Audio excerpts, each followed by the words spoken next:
Hey everyone, and welcome back to High Energy. I'm Esteban Gast, and today we're talking about something that's not just critical for our environment, but also for our economy. We're talking green career pathways. As we face the challenges of climate change, entire industries are shifting towards sustainability, and that really means that there are a ton of opportunities for anyone who's interested in making a positive impact through their work, which is very exciting. So joining us today is Ben Stapleton. He's the executive director of the U.S. Green Building Council California chapter. Ben's been at the helm of this organization, creating programs that help people jumpstart careers in sustainability. So if you're looking to get into green building or energy efficiency or like clean technology, or just want to learn more about, hey, what are the jobs that are out there and what is a roadmap to get started, that is what we are talking about today. Let's do it. Ben, welcome to the show. Great to be here. Thank you for having me, Esteban. Yeah, appreciate it. Oh my gosh. Of course. I'm so grateful you're here. Okay. I want to start green career pathways is a thing a lot of people say, right? It's like green career pathways, green career jobs, all these different things. Can you help me understand, what does that mean? Like, how broad is that field? What are the industries involved? Help us define this term.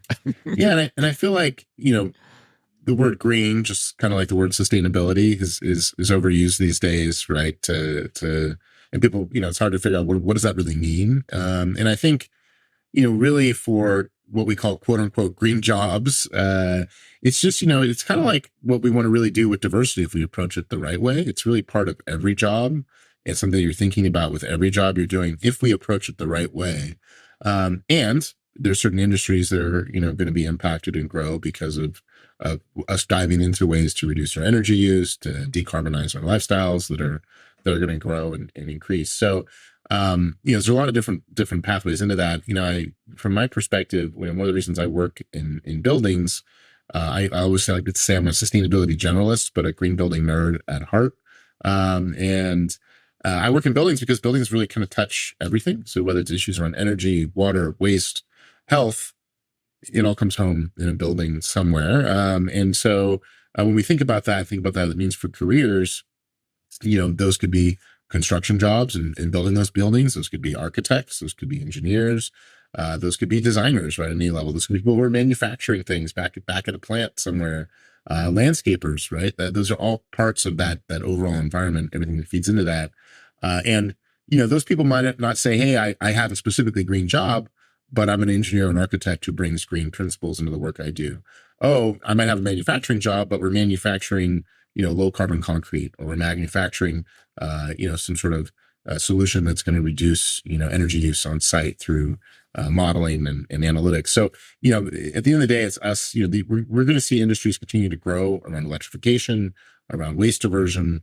We can unpack kind of where we see industries growing, but it's really, if we do it the right way, it's just really bringing an aspect of sustainability knowledge, just like we want to approach diversity and inclusion and approaching that the right way into what you do on a day-to-day basis. I love when you were naming jobs and you just kept going. You're like, it's this job or this job. And I love that thought of expanding it, of being like, maybe it doesn't even have, whatever so-and-so green title, but it can be bringing those principles to that job. That's really interesting. Okay, you did mention some of the industries. I'm curious, what are some of the opportunities you're seeing now? Let's say opportunities right now for two types of people, maybe people entering the workforce and people who are already working and want to transition, right? For where opportunities, industries, jobs that seem especially interesting to those two different types of people. I'd say those are two good aspects to look at. We get a lot of people who come to us who are looking at, how do I get into these careers, right? Who are early on in their career. Maybe they didn't go to college. Maybe they went to community college. Maybe they're coming out of college. We also get a lot of people who are transitioning careers, especially right now. We're seeing a lot of disruption in the entertainment and media space, which is really big, obviously, in the greater LA region. We're seeing disruption in real estate itself, also with just, office and sort of return to work and how that's playing out. And so we get a lot of people who are looking to transition into the space. And overall, what I hear from people all the time is that I want to work in something where I feel more of a connection to the work I do. I feel more purpose. And I think that's something that people continue to lean into, even especially post-COVID. I think, people really kind of reassess a lot of the work they were doing, who they were spending time with, and wanting to adjust that. So for folks that are early career, entry level, one of those things that I think is really important. And we work with a lot of young people. We have what we call our Green Building Core, which is an intern program. We bring in folks. One of the things I love about this program, we've had someone who's 18 in that program, along with someone who's 55 in the same cohort. So we bring in people across all ages and walks of life who are interested in transitioning into careers here. And I think you want to, when you're thinking about applying to jobs in the space, yes, you might be applying for a project management job, but how do you indicate that you had an interest in sustainability and in careers? So we offer a number of free certificate programs and training. A lot of those classes range from 1 hour to 3 or 4 hours. We have some that are 8 hours that are more in depth, and we have a green janitors program that's almost 30 hours if you're a janitor. But the point, I think, is like thinking about how you distinguish yourself, from a stack of resumes or applications people are doing, by showing that you really had an interest in this and going out and taking advantage of maybe some of those free resources that are out there to get you some education. There's a lot of online resources to do that now. We have a learning management system. We offer classes online. There's LinkedIn Learning, right? There's a variety of those different sources. It doesn't mean you have to do everything. And I think it can be very overwhelming when people think like, oh, I have to, which one's the best option for me? I got to evaluate all these options. It's like, look, just pick an option and show that you had an interest and you can complete something. And I think, especially with younger people these days, I always talk to people and it's like, they get really worked up, like, oh, I got to decide my career right now. I got to decide which pathway I'm going to. I'm like, look, most people don't have a straight pathway through their career to anything. The important thing is knowing and focusing on how you're growing your skill sets, how are you learning and preparing yourself for the future when you do decide you want to do something specific, or that you're prepared and able to do that. And so that does include adding skills. Like rather than green jobs, I actually like to think about green skills. What are green skills? Yeah. And some of the skills that I would mention are important, I think, are having an understanding of something around like what is benchmarking, especially in buildings, right? How are we establishing how much energy or water this building is using to start? What goes into that? What are the pieces that go into that? And then another skill I think is really valuable these days and will be, especially when we look at solar and storage and EV charging and this whole concept of electrification, is energy modeling, right? We can't design systems for a building unless we know how to produce an energy model. And that's the thing where we need a lot more people who know how to do that. And so that's not a green job necessarily, but that's a skill. It's going to allow you to get a job that's transferable in a whole lot of other industries. And so we can unpack more of that, but I hope that answers some of that question. I love that reframe from green jobs to green skills.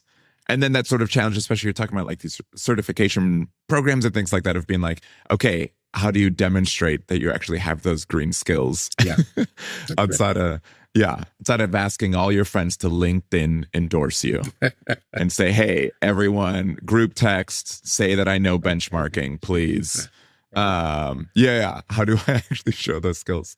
That's really interesting for even some of those things. Like, do you have a sense where can someone learn, hey, these are the skills that might be really valuable a few years from now? Well, even thinking about, again, sticking with sort of real estate and construction, let's talk about electrification for a moment. Like, what does that really mean? What is that?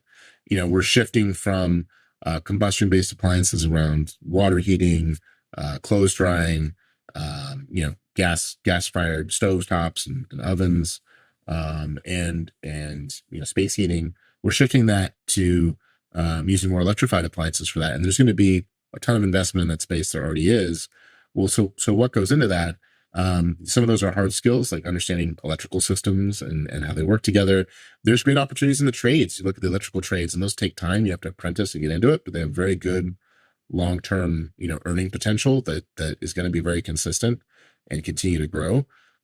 So I think those are areas where people can look at, okay, so what are those skills? It's okay, if I want to get into something like electrification, where I know for at least the next 20 years, there's probably going to be very consistent high volume of work in this space.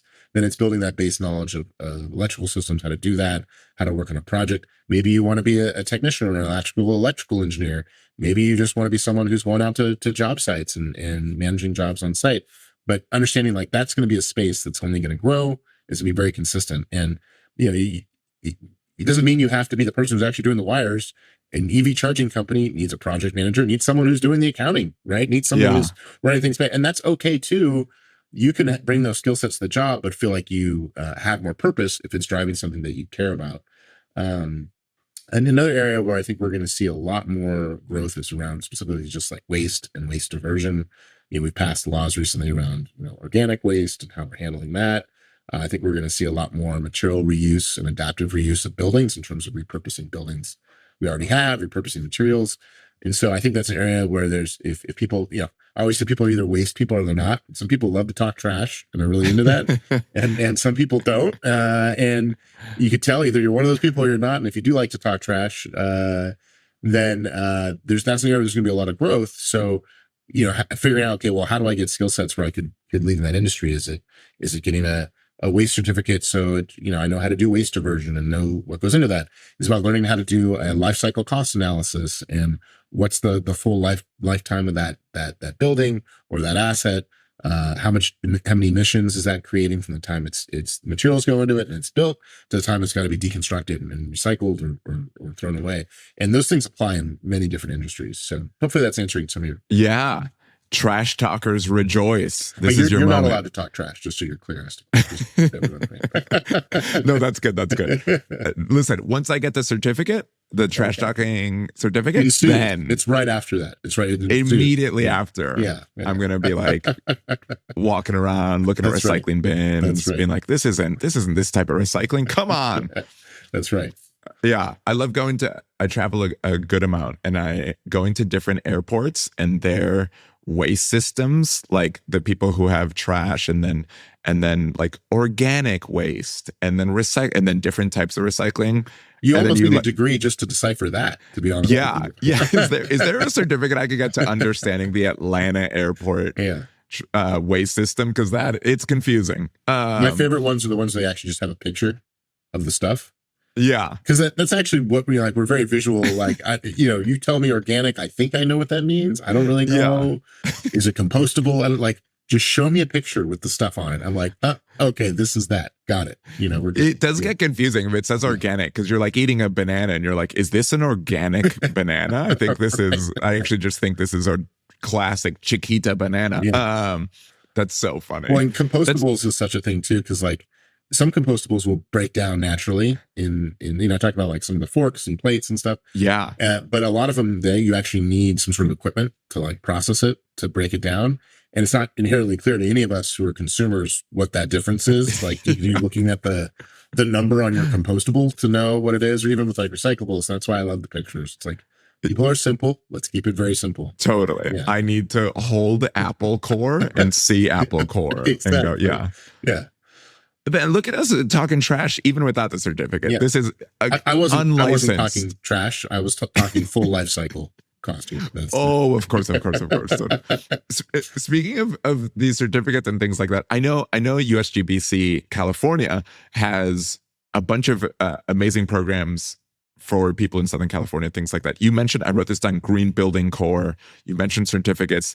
Can you walk us through some of the programs that you're involved with and how they can prepare people or have people, level up if they're already doing this kind of work? I appreciate the question. And I think for us, I'm a big believer in figuring out how do we add value to the conversation that's already happening? How do we fill gaps? And so one of the things that I felt like was really needed is that, look, if you're someone who's, an engineer, an architect, or who's technically already really into this space, there's a ton of resources you can go to find stuff.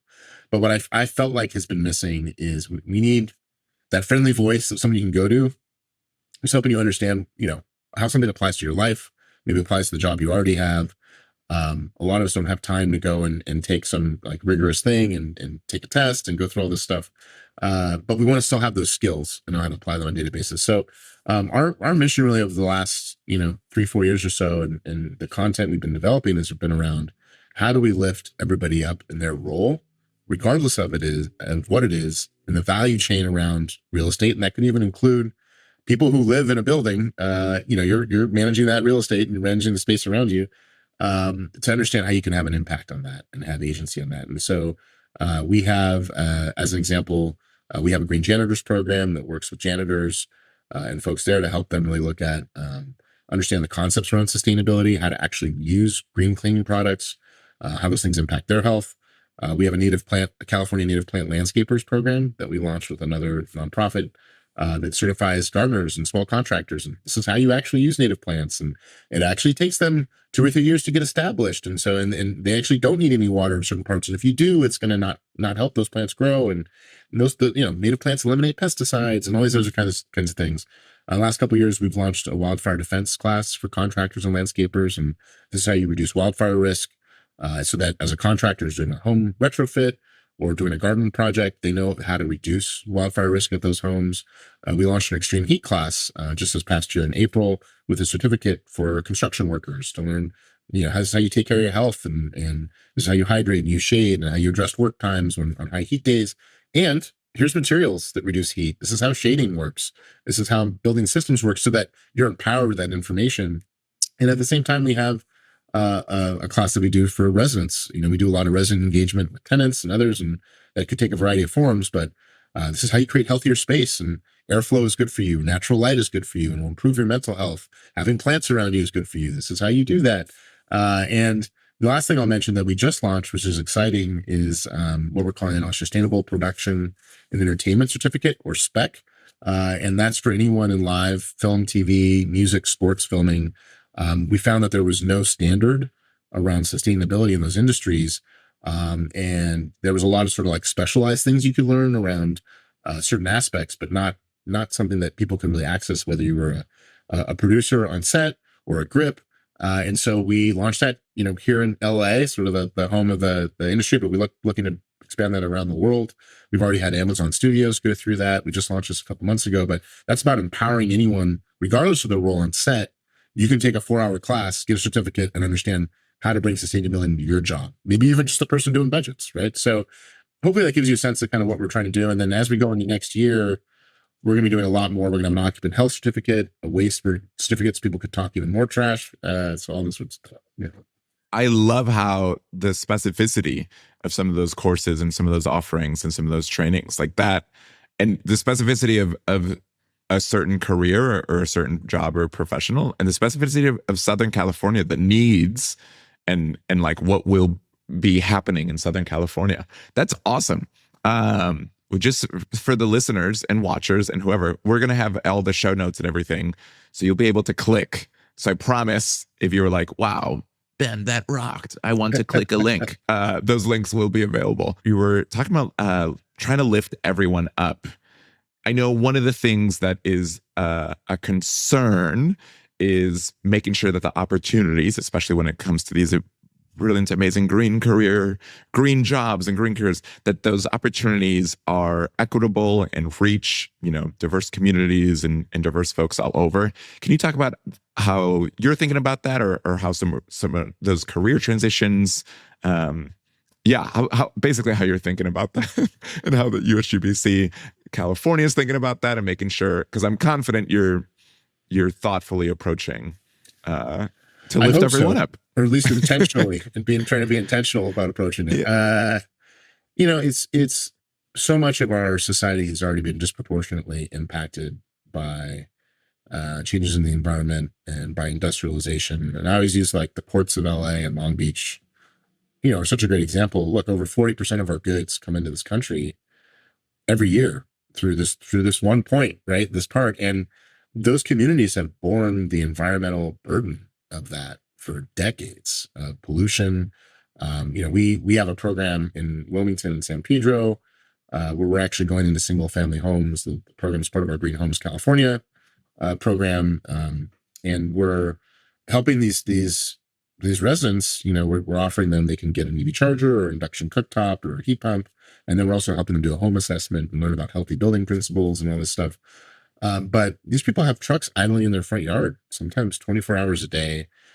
These are homes that are near the coast that have had no air conditioning installed because they traditionally have been cooler. Now it's getting hotter and they can't open their windows because there's trucks idling in front of their homes 24 hours a day.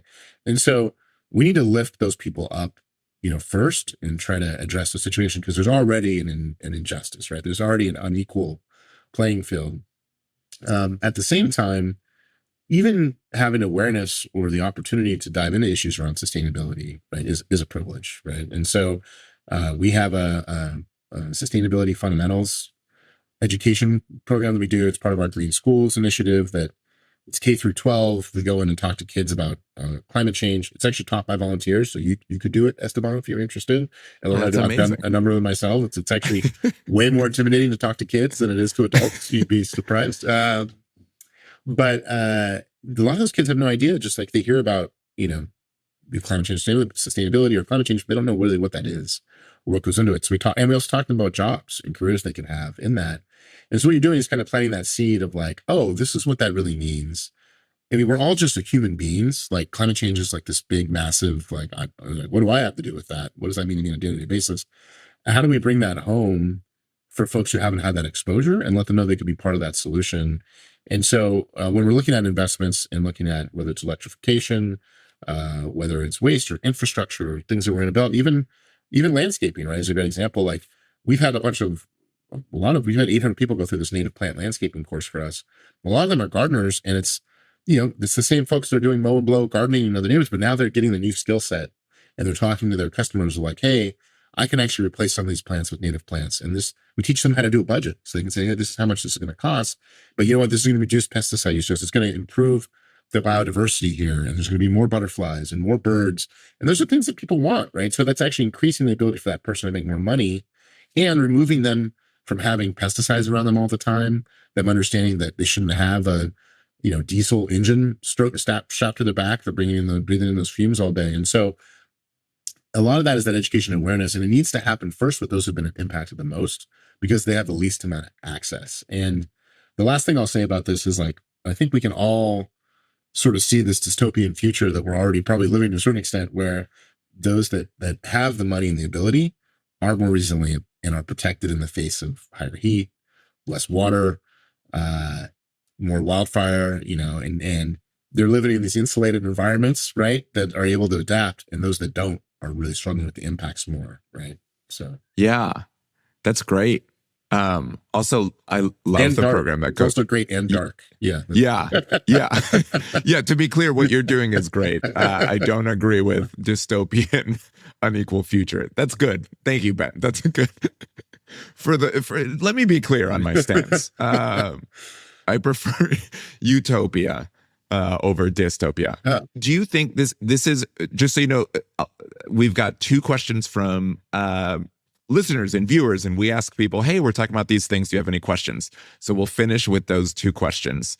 But before then, my thought is, I mean, as the world is changing, it feels like if I'm searching for meaningful jobs, that is also changing quickly.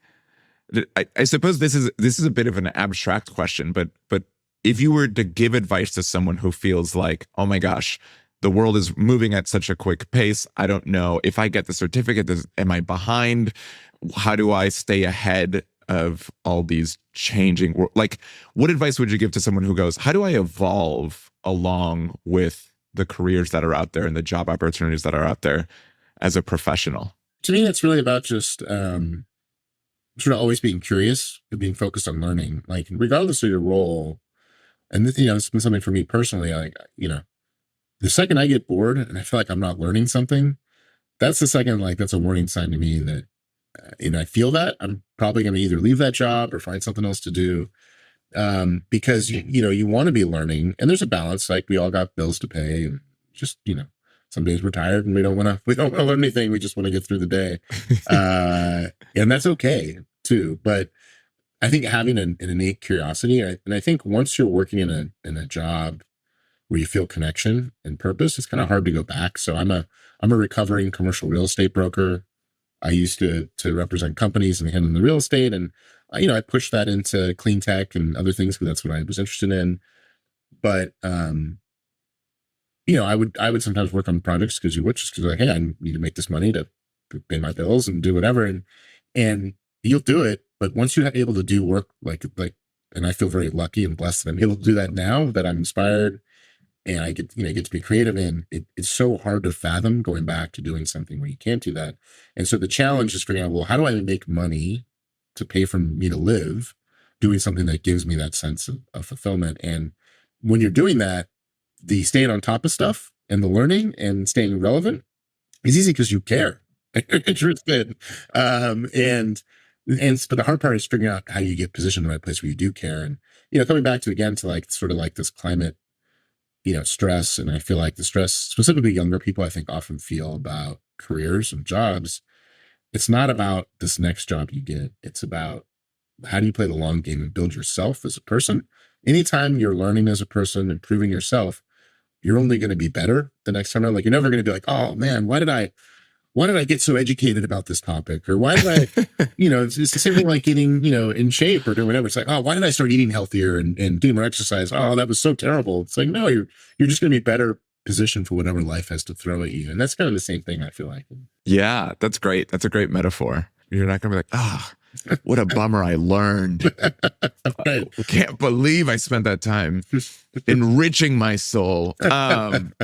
I love it. Okay, we've got 2 questions. I love these questions because it's what people want to know. This first one comes from Anna in Anaheim, who asks, what is the most in-demand skill or certification for someone looking to break into a green career right now? Yeah, it's a great question. And I don't want to be that guy at USGBC California who talks about LEED, but LEED is sort of the leading credential for folks who are working in green building.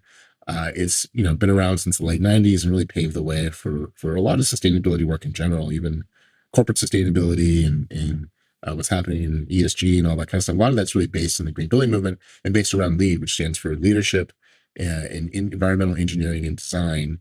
And there's a Green Associate exam you can take for that, which is kind of like a 2-hour test, kind of like the light version. That to me is sort of the most general applicable certification you can get because it's very recognized.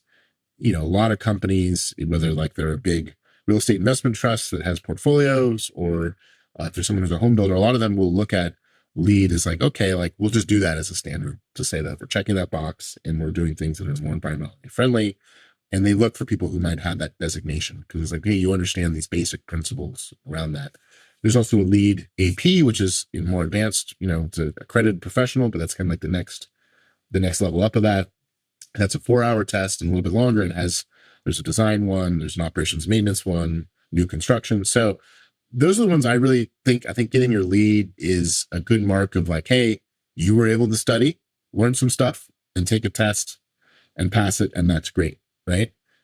Combining that with just a touch of some volunteer experience or something else that shows you have an actual interest in it and some motivation internally to do it. I feel like marrying those 2 things together is really going to help you get a job because it's like, okay, I saw you got the learning and you actually did some stuff with it. And the hard part I think is getting experience. And that's part of why we started our Green Building Corps program because we were hearing from a lot of people. It's like, hey, I've got all the education, but I can't get this job because everyone else wants to see me have some project experience. So we created this program so people could go and get a little bit of work experience. And then you combine that with the education. It's like, you're golden, right? So I highly recommend that LEED certification. That's great.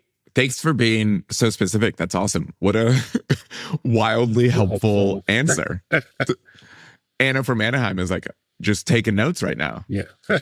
They're like, okay, LEED and then LEED AP. Yeah. You said AP in it. I had flashbacks to like AP US history or something like that in It's kind high of the school. same thing. It's like regular US history and then AP US. Yeah. Yeah. And I was like, I don't want to go back. I don't want to. That's incredible. I love that. The next question is actually, and I think this is a testament to everyone's thinking about this. The next question you kind of answered, but I still want to ask it and see if there's something else we can uncover. It's from Claudia in Glendale. And they ask, what advice do you have for people coming from non-environmental backgrounds who are looking to transition into the green economy? We get a ton of people who come to us who are looking at this career transition. And the reality is people all have great skill sets, right? I mean, they've been doing operations and something else, or they've been doing, maybe they were a producer or they were doing project management. They all have skills and people think they have to start from scratch. You're not starting from scratch because green companies need people who have those skills too. What they're going to want to see is that you have a little bit of that interest. And I think that background. And that's why I think, if you're someone who's got those skills, think about, okay, well, how can I get some sort of certification or add something on a resume that shows that I have that interest. How can I volunteer somewhere, get involved with a nonprofit like us? We're a member-based nonprofit. The sustainability fundamentals I just mentioned, where we go out and teach kids. We do a train the trainer a couple times a year. You can learn to do that in English and Spanish. Come do that with us, and then go talk to kids. And I realize everyone's got stuff they got to balance in their life and their schedule. Things take time, and that's okay. But if you add that flavor to what you already have as experience and knowledge, when you're applying for that sustainability job, it's going to be like, oh, okay.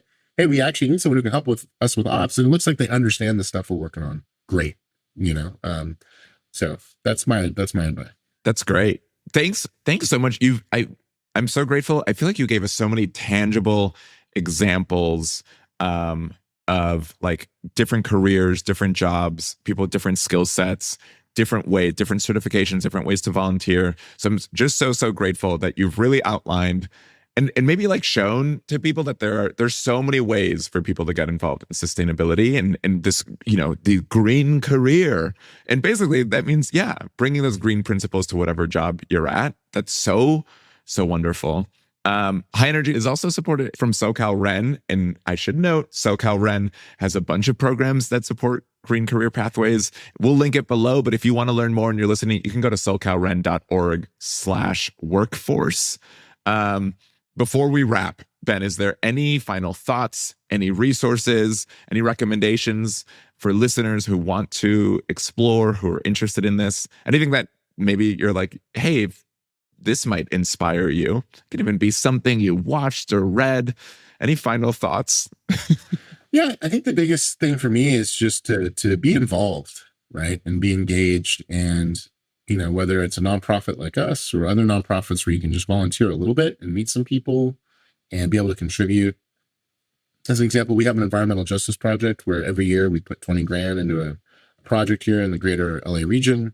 Our members and volunteers actually get out there and they're the ones who put shovels in the ground and move stuff around and sometimes even design things and build stuff. And that engagement goes so far. So I just really encourage people to find some of those opportunities. The other thing I'd say is, especially when you're early on in your career, and I don't even know how well this works anymore. I feel like I'm officially middle-aged now, but like when I was younger, it's like the value of networking, especially early on in your career, is so huge to just like be out there, be meeting people.